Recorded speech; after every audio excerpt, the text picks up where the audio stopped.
నదుల అనుసంధాన ప్రక్రియపై రాష్ట్రాల అభిప్రాయ సేకరణకు కేంద్ర జలశక్తి శాఖ నిర్వహించిన సమావేశం ఏకపక్షంగా సాగింది.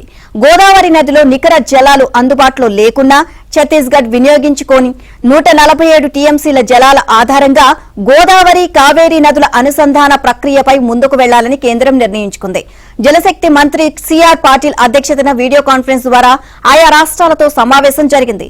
దాదాపు 63,000 కోట్ల అంచనా వ్యయంతో చేపట్టదలిచిన ఈ గోదావరి, కావేరీ అనుసంధాన ప్రక్రియలో రాష్ట్రాల మధ్య కేంద్రం ఏకాభిప్రాయం సాధించలేకపోయింది.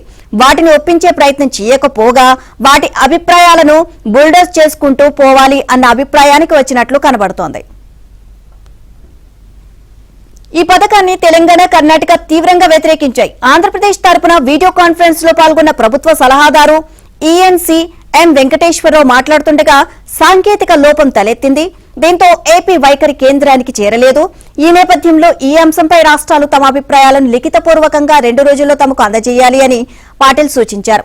దీంతో శుక్రవారమే తన వైఖరిని జలశక్తి శాఖకు ఏపీ జలవనరుల శాఖ పంపనుంది.